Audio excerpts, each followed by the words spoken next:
I work for Microsoft in cybersecurity. I am very passionate about education. I always have been.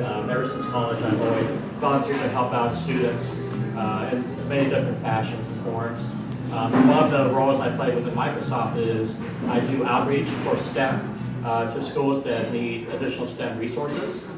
My focus primarily on the campaign is making sure that we have equitable access to technology and it's used in an appropriate manner. I'm also worried overall about school safety. So I've worked with our Pearland students in the past, and I want to ensure that all of our students have a safe environment when they go to school.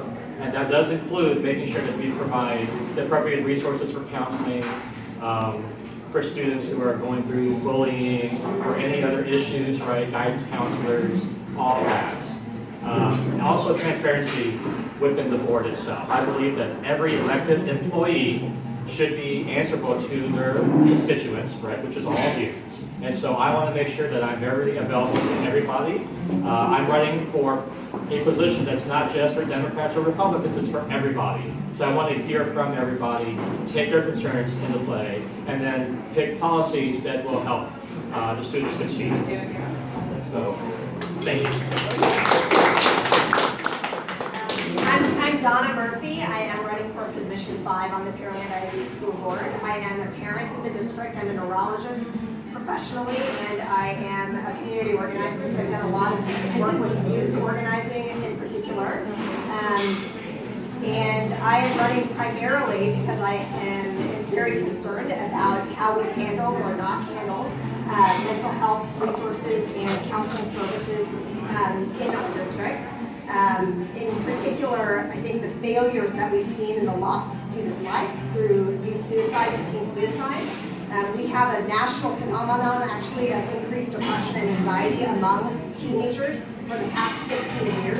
That's been very well described, but our district has not been very proactive in making sure that we are providing the appropriate and sufficient resources for these students. We have not been very responsible in ensuring that we are creating a climate that is not unnecessarily adversarial among students, that is contributing to stress that we don't have to have here.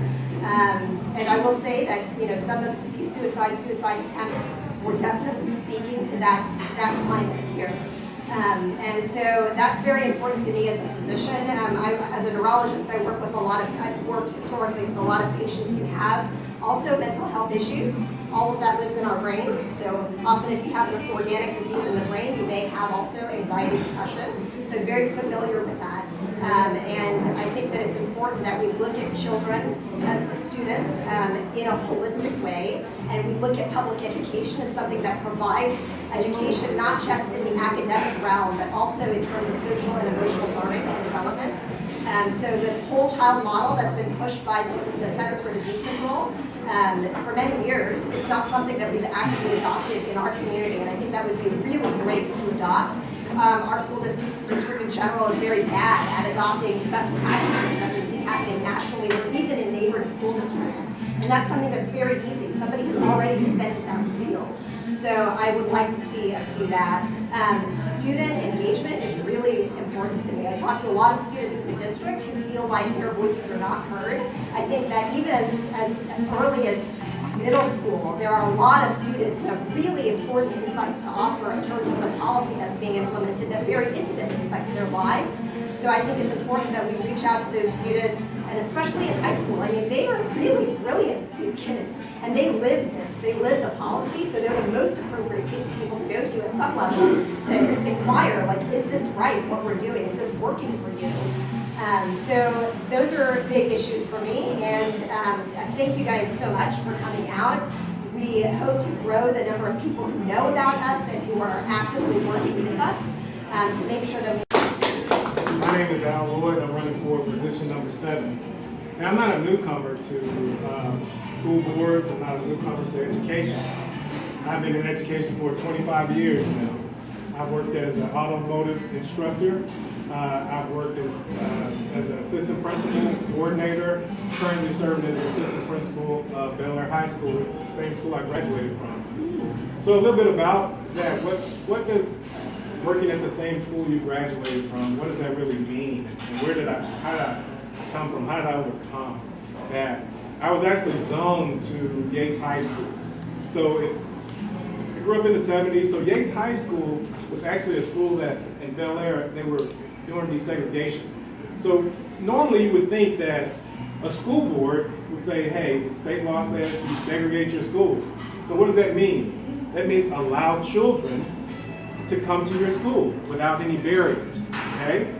But what did the school board do back then? They said, well, you know, instead of letting kids in first, we're gonna take the best, and I'm just using Yates, we're gonna take the best teachers, black teachers, and we're gonna take the best black administrators, we're gonna move them over to some of the white schools. So we're desegregating now. That's our first phase. So what do you think happened to those schools when they had to put people in that just graduated college, did not know the community, and just said, well, we're passing the kids? What do you think happened to a school like Yates during that time? It declined. So Yates and some of those other schools are about 10 schools that are looking to be taken over by the state. Now that's what's important about your school board. Did anyone stand up and say, hey, look at the history of what's been going on in Houston, not what's happening now, but what caused this to happen? And if you go back to that time, you'll realize that we did not put the essential funding back into those schools. We did not return those principals back to those schools that were the best. We didn't return the best teachers back to those schools, but yet we're saying those are bad schools. Let me tell you, they're not bad schools. They just have troubled people in administrative positions that made poor choices for everybody. So that's why I'm running for school board now, because we have something on our school board that's saying that, or in our community saying that everything is okay. Everything is fine. There's nothing wrong. Again, back in the 70s, they said the same thing, and we trusted them that everything was okay, but we have failing schools. What are we going to have in Pearland? Well, if you're not going to the school board and you're not talking to people, you really don't know what's happening. As a principal, I am in the schools every single day. I know exactly what's happening. I know where money needs to be spent. I know if we need to put up bulletproof glass. I know if we need to put metal detectors. And I know if we are scaring people by spending a large amount of money, saying that that's what we need to do. Maybe we need to spend those resources somewhere that help a kid that has an issue fighting. Because guess what? Your child could be injured going home from a fight. Guess what? We don't have a threat of a gun that day.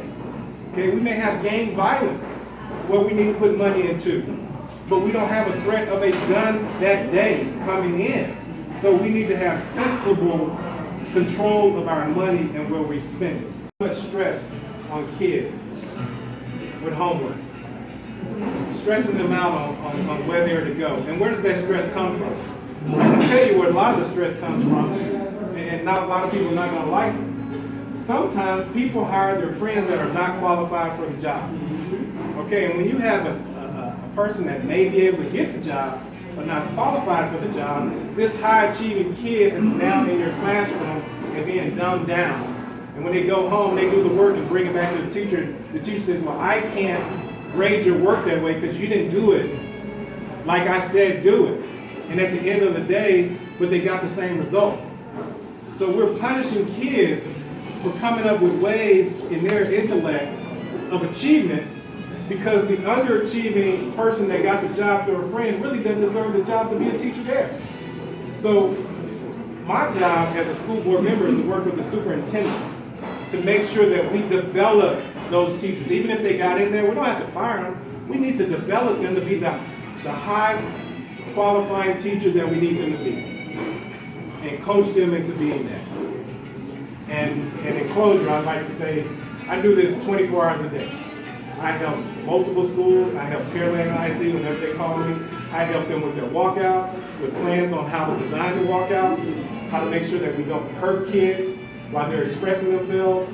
All these things are something that I do, whether I sit on the board or whether I don't sit on the board. The information is free, and I make sure that we have it so that our kids are successful. The last thing is every parent wants the best school for their child.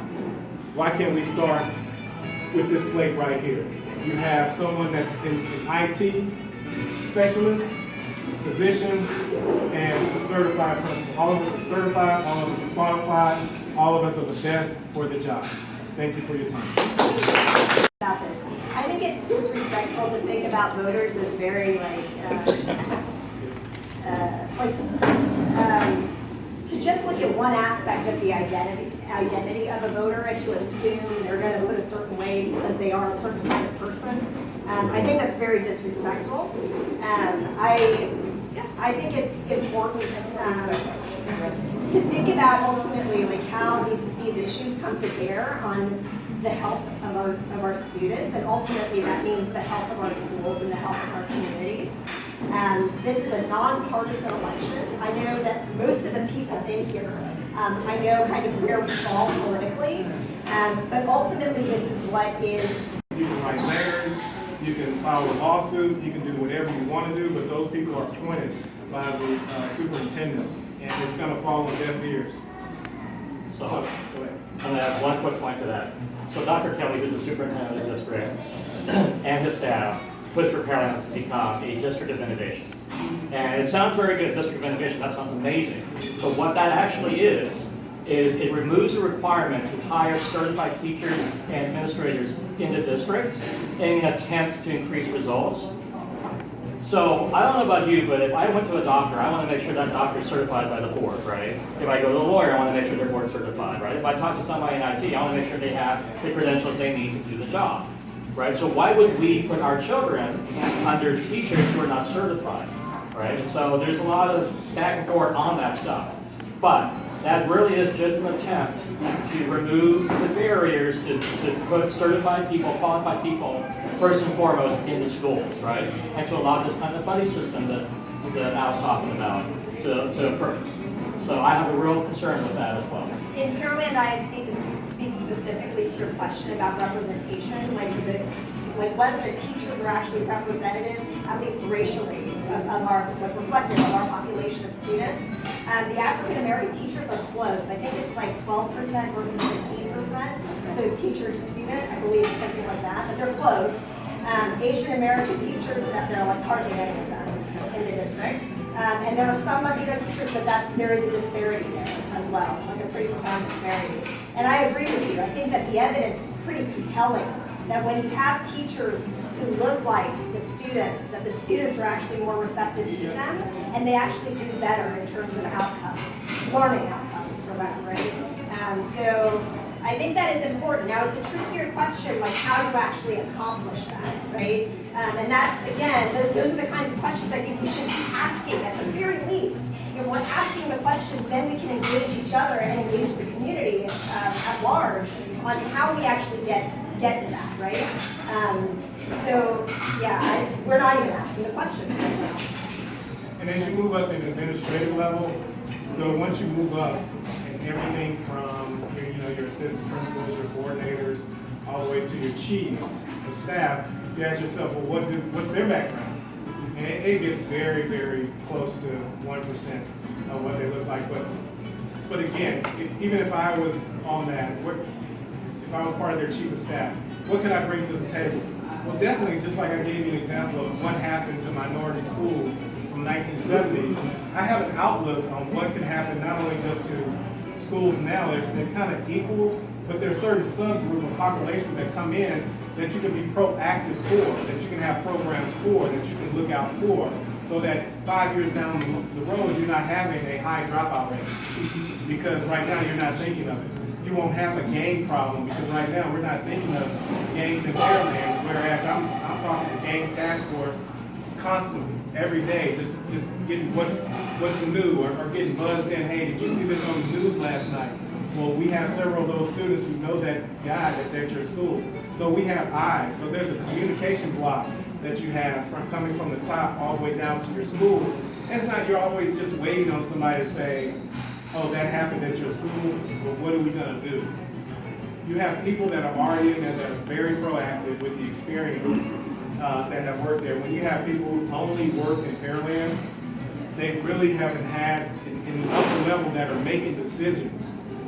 They're making decisions on one of the fastest growing schools, the fastest growing cities in America. Their decisions are not fast enough because there are things that are happening. We talked about the suicide thing. We know about these things in larger school districts. Why didn't we have things in place ready for it? What was on the lookout? Was it because of a teacher not looking out? You know, we put a lot on our teachers today. We say, hey, if the kid is being bullied, let the teacher deal with that. If the kid is having a problem with dropout, let the teacher deal with that. Okay, when does that teacher have time to really get involved in the classroom and teach?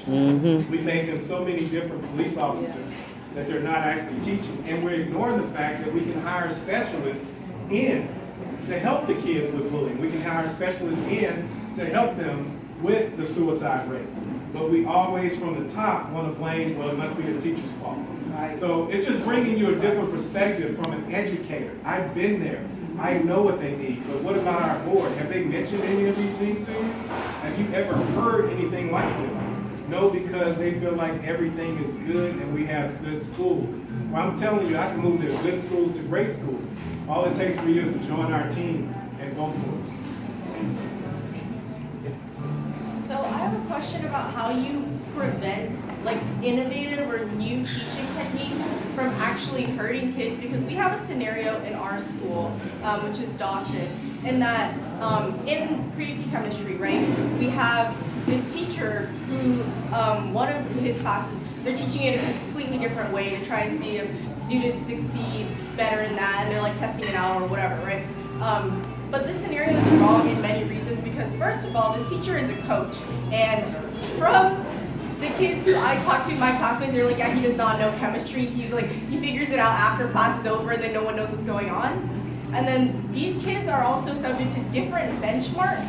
And the kids who go into that class, is not on purpose, but a lot of them happen to be really smart kids. So even if they're succeeding in that class, it doesn't accurately say how they're being taught, just because they're smart and they refuse to accept anything below like a 95. So clearly that reflects better on the teacher, but then the district is pushing this program, the way that they're teaching that specific class, they're trying to move it to all the chemistry classes. But the other chemistry teachers are not happy about that. The students in that class are like, yeah, no, all the kids who go through this program, they're not going to succeed. So how do you make sure that the teachers' opinions are heard, the students' opinions are heard, and that these new innovative techniques aren't just like trash, essentially? Actually evidence-based policy, and I think that our district does a heinous job with that. Like I don't think they understand what scientific method is. Like when you look at implementing new policies, you should be doing it in an informed way. You should be doing it in a controlled way. If you're going to implement something that's novel or that's innovative, I commend that. Like wanting to do that, right? Like we can always make things better. But you have to think about how you're doing it so that you make sure that when you get the outcomes that you get, there aren't things that confound those outcomes, like, oh, well, all the students happen to be smarter in that class. Anyway, they're the ones who are academically much more, like, accomplished. Anyway, like, then was it really the intervention that you did, like that different method of teaching, or was it that they were just smarter in that class? I don't think our district thinks about these things. And then also, as I said before, they don't really care what the students say or what the educators say. And again, those are the most important stakeholders in those kinds of policies, in changing instructional methods and whatnot. And somebody who's thinking in a scientific way about that, and in a responsible way, a socially responsible way, to think like, I have to do this thoughtfully, and I have to involve the students and the teachers in implementing. Yeah, it really irritates me because there are so many things that the district refuses to do district-wide. And they say, well, each campus is autonomous. We're just going to have each of them decide. And then there are some things where they implement top down. You have to do it like this. And it's just, to me, there's no rhyme or reason to it. And that, I can't support that. Yeah. So, in short, the district probably gets emails every day, someone pushing their program. This will make your kids smarter. Just sign up with me, sign up with me. And sometimes, when the budget comes in, they have extra money, without even thinking, they'll go ahead and sign up with somebody, not even really knowing if it's going to work or not even looking at the research, what other school district used it. But they just spent the money, and now you're having to go through this problem inside of your classroom. what we use in our district is just, we start with what's called the basics. Is the teacher teaching the TEKS, the bare minimum that they are supposed to be teaching for the outcome of graduation. If they're doing that, we measure that. And if they're successful at that and their kids are successful, we do what's called an add-on. Can we add on, an added benefit to that particular program? The reason why it works that way is because all of the kids are moving forward. They've learned the basic TEKS, they've learned the basic lessons. Now they're moving on to a higher level, but you're able to look at that, like Hannah said, and grab some data to see if it's working or not. But the kids will not miss a lesson that they're trying to do.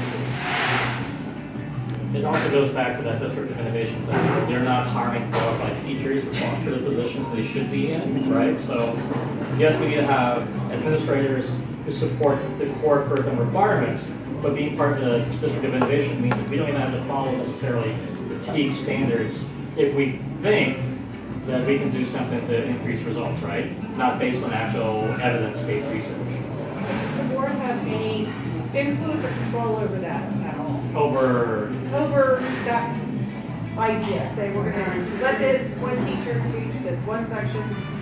So there are standards across the state as far as teacher certification that are supposed to be followed. But when you're in a district of innovation, you can violate that. Okay. And that was a decision by the district to apply for that status. Okay. Right, for whatever reasons they had, I'm not sure But can you guys as board members? We can remove that, yeah. Oh, yeah, Amy's signing people on. So we have some new people, please grab a seat, grab some sandwiches. Yeah, don't be shy. Definitely don't be shy. I've been sitting for like 4 hours. No problem. Just like, I really don't want to.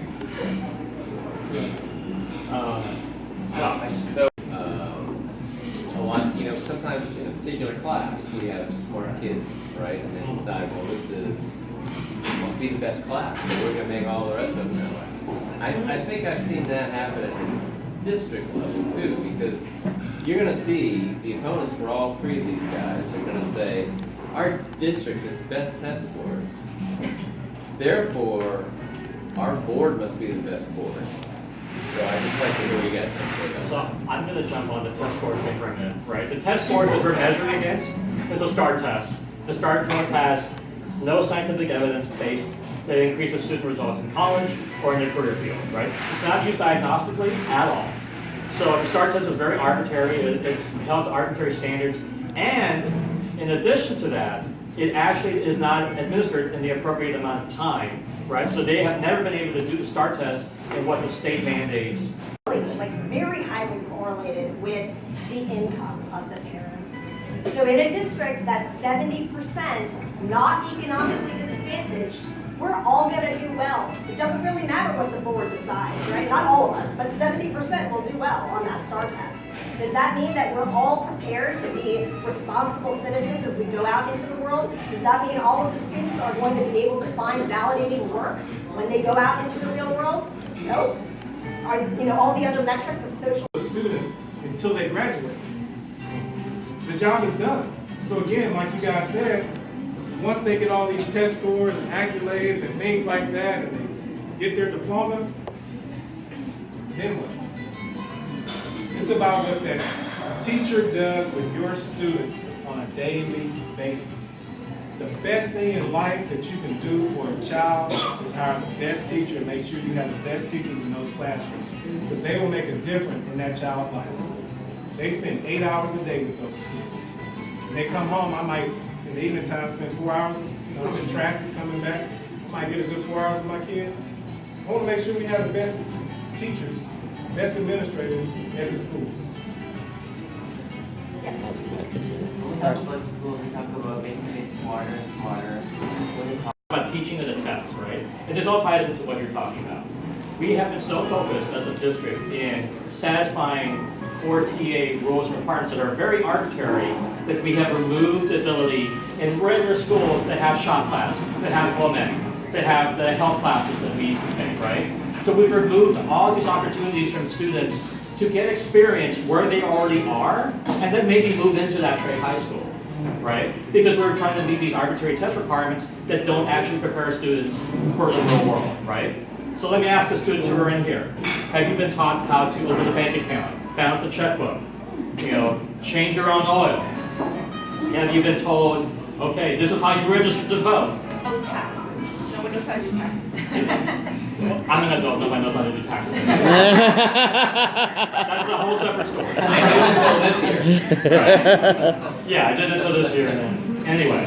But have you learned anything outside of the STAR test and basic math and reading?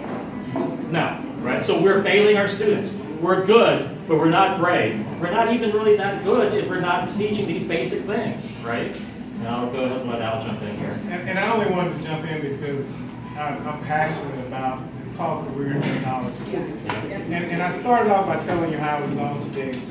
And one of the reasons why I went to Bel Air, because I knew as a kid that they were putting the most money at that school. And I took the auto mechanics class there and over the other school because that had the #1 shop. They were putting all the money. I did not go to college right away. I played football. I wanted to go to college, but I had no way to pay for it. So I played football and took auto mechanics. But I knew something was going to break for me. Well, you don't see my name in NFL trophies or anything like that. But you can, if you look me up, you can see that I've owned my own auto shop before. I still work on cars. I worked on race cars. Just a number of things I did with my hands that led on to flipping a few houses, properties, things like that. That was before going back to college. But even teaching auto mechanics, I just had that passion to help kids, go to college and do auto mechanics. That's what led me going back into getting my degree. So I said, you know what? I sold my shop. I started going back to school because I wanted to give back and help kids make a decision. You can walk across the stage with a diploma in one hand and a certification in another hand. I believe that my connections with the largest school district in Texas will help that. Right now we have schools for aviation. We're the only school that's available where you can get your pilot's license. Okay, right here, right across the street, Sterling High School. I just helped build a $36 million school just for vocation alone. I was one of the designers to help them build that school. Okay, we built it specifically for trades. Now, what does that mean? That also means that it's just not a trade school. It has a business center that was designed inside of it where businesses can come in and hire on the spot. We also made it learning that if you were going to hire on the spot, you need to fire from the school also. Why did we choose to let them be fired at the school? Because it's a learning experience. When they fired him on the job, what happened is we never knew what happened to the company.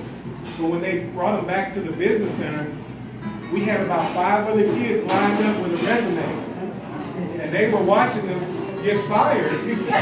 Why did they get fired? Because they were playing on their cell phone all the time and not doing work. So now the 5 that are hiring, they know what to do next.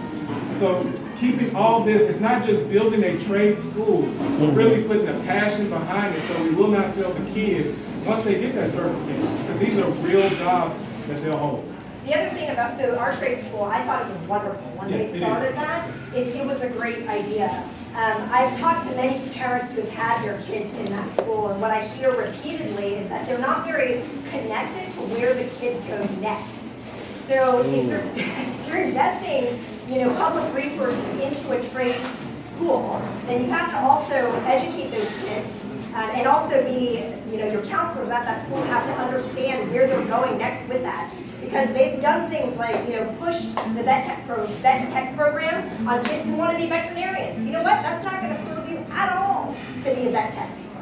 Going to veterinary school, the requirements are sometimes more onerous than medical school because there are fewer vet schools in the country.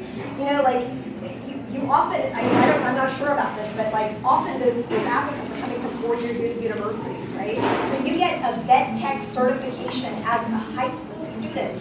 Will that serve you to become a veterinarian? No. But that's not the message that the students get, right? It's like going to school and becoming a dental tech, to become a dentist. It doesn't serve you. So they have to understand where these kids are going with the education that they're getting at those trade schools, and they don't really. And it's very emblematic of, in general, the district not being very connected to what happens beyond the district. Yeah. Real certifications, real passion is. And the last thing that connects them is what we have is what's called industry partnerships. When I talk about the business center, these are partners that are coming in. If you have a plumbing company, you actually come into the school, you're interviewing the kids, and you're making that connection. Also, you sit on our board to tell us what do we need to implement or teach for the product that we're producing out. So if it's more soft skills, coming to work on time, we'll implement that into our program because that's what a career field does. That's what a career school does. They produce a product that can go out into the industry right away. So I have a question on that. So I can honestly say I know the district does not spend enough in special ed programs at all. Right? I've heard that from parents repeatedly. I've heard that from some of the teachers. You know, I just did a little bit of canvassing and I've heard that already. Now, do I have a well-defined program for special education? I don't yet, right? Thank you for being honest. I don't. But there are experts out there that I think we need to hire. And so we need to make sure that we have a superintendent and we have faculty and administration who know how to hire the resources into the district to make that available, right? I was recently asked, do we have resources for autistic children like Alvin ISD does? I don't even know what Alvin's program is. I'm going to look that up. But I do know from parents that we don't have the appropriate resources and that we send a lot of our students to alternative school to seek those resources, which is not appropriate and not a program at all. You know, I believe exactly what he's saying. There's 7 board members, and they have to work together as a team with their collective resources. So I have a background in education. So on a day-to-day basis, I see what parents go through with special needs kids. And guess what? They want the same special things you need to do for their needs. And sometimes when you have a group of 7 people, it has to be a team that works together and to do what's right. And again, hire the right people in to make sure that we're accountable for those things. I mean, there's some instances where Pearland ISD, they got called on the rug to pay for private school for a parent because I don't know the legal details of it, but we didn't take care of business at the school level. And so that was some type of settlement that was done. Can we afford to pay for everybody's private school? And what gets me is, can we pay for their private schooling with our public funds that the taxpayers are paying for? Because it's something that we didn't do. So again, that's something that 7 people can look at collectively. Now, I don't know what went on with 7 people and why they couldn't make a decision.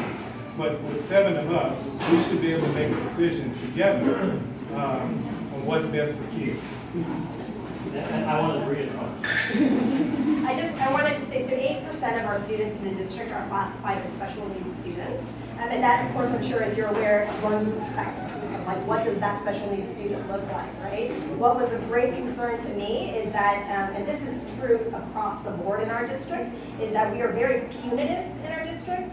So we have anywhere from 20 to 40% of the special needs kids here facing in-school suspension, out-of-school suspension, and expulsion, which is an enormous percentage relative to the 8% of our district that those students actually comprise, right?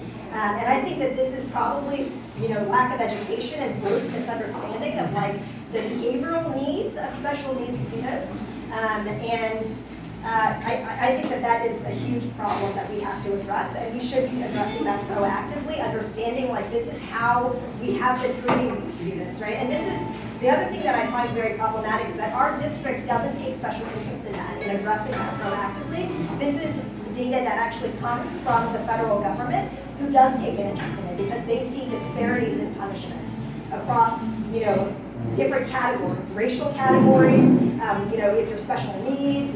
They actually look at this because they know that historically it's been a problem, that we are punishing some students more than other students for the same behavioral issues. So, yeah, I mean, that is very important to me as well. And the last thing, it comes back down to the person that's in the classroom, really being a passionate teacher in education. That really makes the biggest difference. And as an educator myself, again, I travel 25 miles to go to work, and I leave my kids here right at Shady Crest. There was a Shady Crest elementary teacher that said, I think you need to fight to have your kid tested. And she explained to me the process of what was going on. He was struggling. they wanted to retain him in kindergarten. You know, and I was like, what is he gonna do, color again? You know, I'm not making fun of it, but again, I'm like, what is holding someone back going to do for them if we can implement strategies to move them forward? So again, it's a special shout out to that teacher. I'm not gonna call her name out, but that's what we're looking for in our district, is proactive people who are not afraid to stand up and say, hey, I noticed this with your child, okay? There are some things that we can do in our district that you need to fight for. And so that's what we do on a daily basis at my school. We look for those little nuances that maybe this kid is having an issue here. Maybe every week we talk about, I'm a high school, so we talk about what seniors do we have in trouble or failing. This is just a normal conversation that administration has. We go look at the data, we look at trends.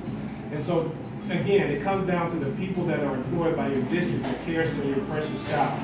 And that really makes a difference in special ed and really in general ed, academic things. And we do need to support the teachers to be innovative, to have that growth mindset. I provide them the training and the expertise they need, right, to grow that. So, I mean, I work for Microsoft. The big thing I hear every single day is growth mindset. What does that mean, right? Well, it means thinking out of the box. It means being proactive. And my job is to teach other people, other companies, to be proactive in everything they do. And I absolutely do not see that in Pearland ISD right now, and that's what I want to happen, right? And I know that we all want that to happen. It's a 7-member board. We have one person on the board that's like-minded. He doesn't even get a second right now when he pushes for these things. We need to make sure we flip that board and give him all the support we need. Woo!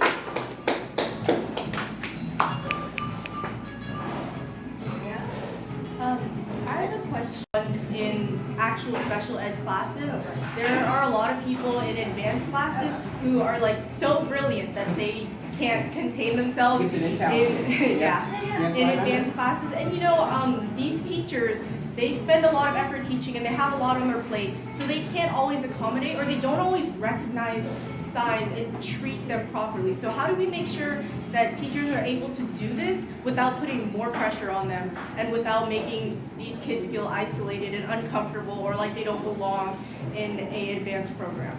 Well, let me answer your question. When was the last time a guidance counselor spoke to you about anything proactively? Anybody? Any parent or student here, have you ever heard of a guidance counselor within Pearland ISD proactively reaching out to talk to your student?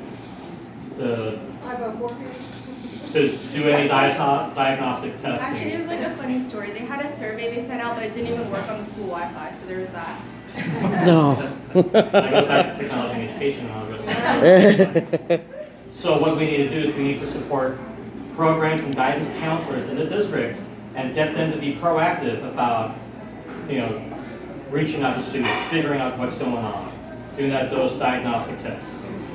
Yeah, this morning I actually coincidentally met with a diagnostician in the district who was teaching special ed before and is a parent of the district as well, so she has multiple perspectives to bear.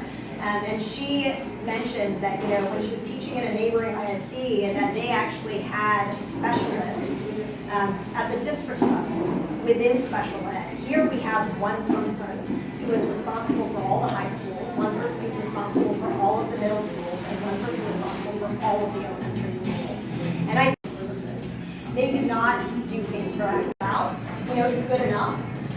And that's really unfortunate because we can do so much better, and we can ensure that for the students who have been historically neglected, that they will be doing also so much better. But one thing that I wanted to say here, because earlier it kind of came up, is the way in which we talk about different kinds of students. And that has really bothered me. And I think that that also comes out in terms of how we allocate resources to different populations of students. It's not that if you're GT, you're better than somebody who is special needs, right? But I think in terms of the way we talk about these students and how we divvy up the resources, that's the message that we get, right? And that's very unfortunate to me. Like, everybody has a place. Our charge in public education is to ensure that we cultivate the skills for each of the students to fulfill their own potentials, right? And they're each going to do meaningful things in the world. different things maybe, but we shouldn't view it as they're going to be doing something more important for society than them. You know, and I think that that's often how we talk about this stuff. And that has to change. There's a lot of stuff about district culture here and narrative that has to change. And that again comes from a change in leadership. And I'd just like to add that, you know, this is my 3rd year running, and I love education. I'm a fight for education. So what can we do? It's a small group, right? It's a small group. Well, let me tell you about what one man did. I was one man alone and no parents showed up to build a new school. So the district decided to say, hey, let's fly them across the United States, find out what the best career centers are, and bring them back. And that's what they did for me. They brought me back. And we spent $40 million building the career center that's state of the art. It is perfect. But I'm just trying to challenge everybody in this room today. One person can make a difference. But I'm not at that school. But I didn't build the school for me. I built it for the community. That's what I'm asking you guys to do. If you believe that we can make a difference in Pearland, we want your vote. Not only do we want your vote, we want you to go grab 5, 10, 15 other people and say, hey, I need you to vote for these guys. Because when you build your voting base, you have power. And we can, again, I can sit here every year and say the same thing to you. I love teaching, I love everything about it. But nothing changes. I'm gonna be okay, guys. I really am. But the issue is, what about our kids, our neighbors' kids that are coming into this school district? Is it okay for them to be just good? When I know right across Beltway 8, they got some great schools on there. Second to none. Don't get it wrong. They have a few bad, not bad, but I gave you the background of why some of those schools are failing. But man, we have an opportunity. We got, some of these schools are brand new. And unfortunately, someone who's been here for years and filled it up with their buddies. And the budget system is working. I just say, hey, I don't want to fire your buddy. I just want to change your mindset that you hired your buddy, and we need your buddy to become great. We can get on this fast-moving train for success for our kids. If your buddy can't make it or you can't make it, we're going to ask you to jump off the train, you know, because we're going to keep on going. That's what I want for my kids. I want the best for my kids. And I thank Pearland teachers for helping my kids out. They do a great job. I just want to give back to them so they can do the best job for their kids. Yeah, In the last 2 months. I'm glad you asked. So a lot of times people look at what is a win? You know, what is a win? That's it's a large, big question. What's a win? Did I win? The question is, did someone win by speaking to me? Did someone win by getting information passed on? Did Pearland ISD win when I sent them an email about what they needed to do when the kids were going to walk out? Did they win? Even though I wasn't sitting on the board, they got the information on how to plan that out. So I'm going to answer it like this. The first time I ran for school board, I ran because I was doing a project research for becoming a principal. And I learned so much about it. And the one thing happened, unfortunately, they had a death of one of the board members. And I waited for them to come out and say, we have an opening. We're going to take applications, and we're going to look at everybody's application. Because that was an opportunity for the board to appoint anyone. No one had to run, no one had to vote. The board itself could say, hey, you know, we want you because you submitted your resume amongst everybody else with the candidate. They didn't do that. They got together and said, hey, you remember someone who used to sit on the board? Let's just go get this person. They sat on the board before, we're friends with them. And they brought them in. And so I just thought that was kind of unfair to the people of Pearland. And I just said, hey man, that's unfair. And I put my name out there. I don't mind telling you at that time, I spent about $400. Now I spent $100. And it was just for some cards to pass out. And I really didn't know what I was doing. I just was really passionate about, man, that was unfair. I wound up getting 1,600 votes. I only expected 60 votes. So again, what's a win? Right. I mean, when I look at it, I only knew about a good 20 people in Pearland, but I was passionate about something was wrong and something needed to be changed.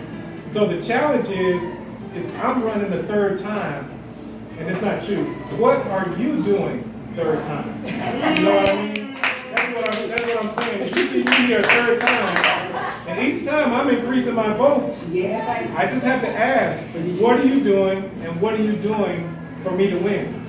And because I'm showing you what I'm doing to win, and you can check all my credentials. If you want to put somebody in the ring to fight for you, you better put your money on Al Lloyd. Okay. Yeah, okay? People move to Pearland. It's voter apathy.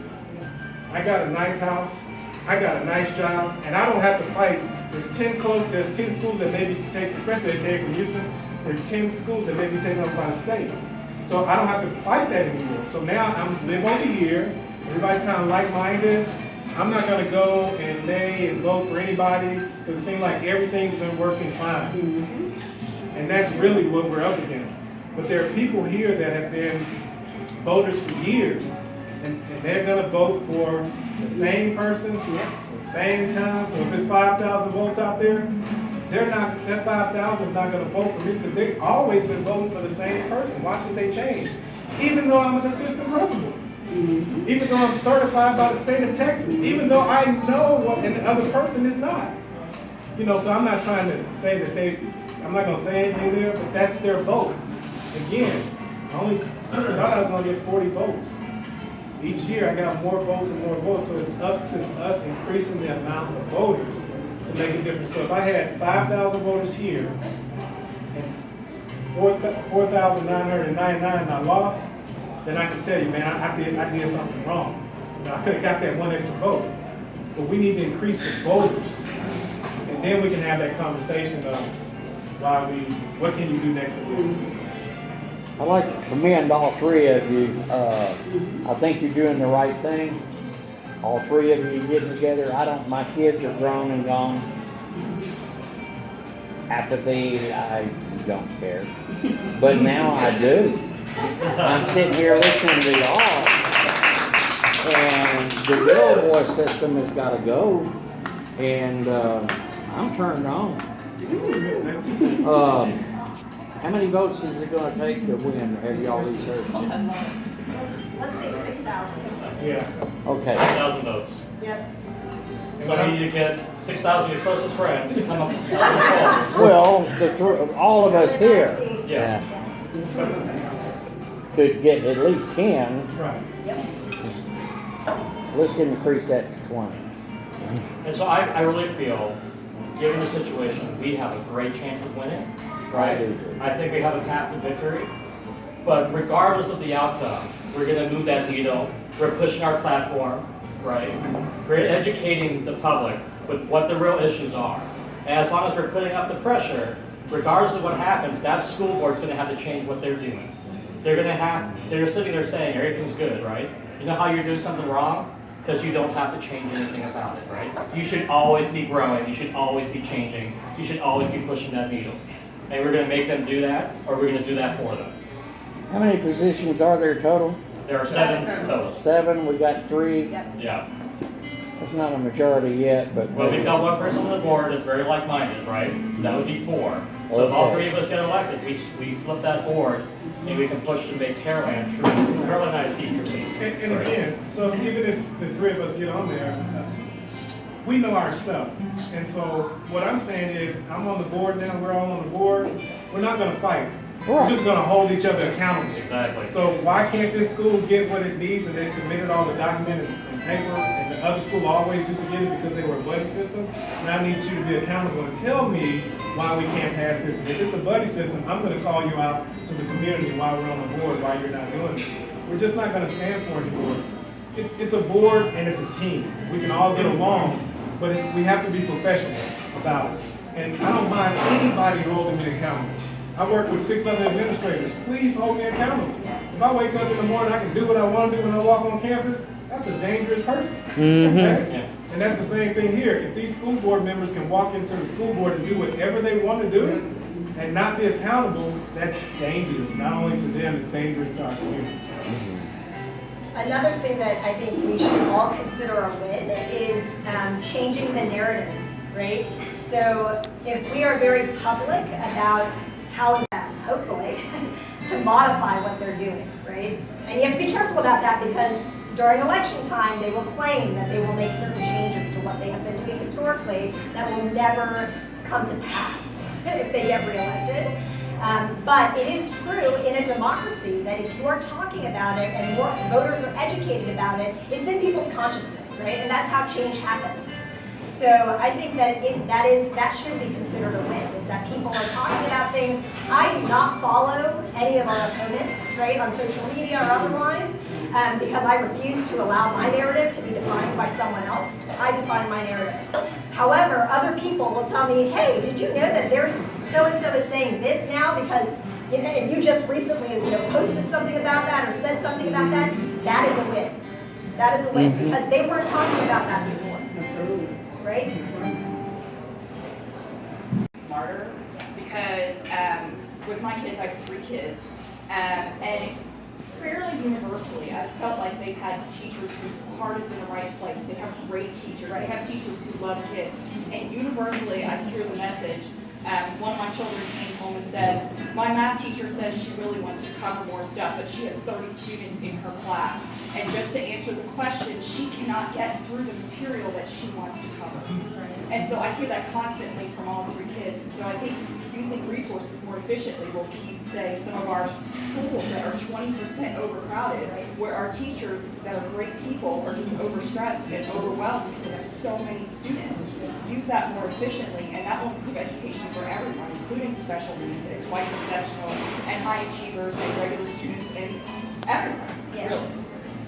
Universally, we shouldn't be that crowded. Yeah, that's definitely true of our West Side schools in particular. This is also one of my platform issues, is that with all of the growth, we have not managed that appropriately. And a lot of that has to do with proactive planning, right? Our school district has actually every year outsourced a demographic report from a group called Templeton Demographics. You can Google it. And they have interestingly said for the past couple of years that we will have absolutely no growth in this district, which to me is pretty astounding, right? We're like fixing all of our major roads, right, thoroughfares. We have still continued building of houses. There are other things that are happening in terms of development here, commercial development here, that to me suggest that we should continue to see growth, right? And it's important to be able to project those things because each student that comes into our district gets a certain amount of money from the state, right? And so you have to know, what you're going to do with the resources that you have, and you have to plan out 5-10 years. And this group is saying that we'll have 0 growth, and it's like 0.3% growth for like the next 5 years. And when I asked, so I was puzzled by this, so I actually called Templeton Demographics. I said, why do you say there will be no growth, despite all of these economic indicators that there should be growth? And they said to me, well, because there will be charter schools. Now, I don't know where this comes from. I don't know if there's some kind of like sinister negotiation going on behind doors about charter schools and their increased relevance in our suburban community, or if I don't know where it comes from. Because to my knowledge, we don't currently have many charter schools here. So I don't know where this comes from, but it's very troubling to me because then the district is not making projections that are accounting for growth that I'm sure will happen. And they're saying often to parents, for instance, we had a community of parents who were asking for Chinese language and culture classes, right? It's an AP level course. And we had many families advocating for this. And the line they were given is, we don't have enough money for that, right? And they certainly have enough money for a number of other things, but they don't have enough money for that. And this is a problem, and I think part of it is not being proactive in planning and not being smart about planning how to use the resources that we have and the resources that we predict we will have in the coming years. So let me add that there's a danger when you're saying that charter schools are going to take in students. They don't have to take in students who don't have high test scores, right? So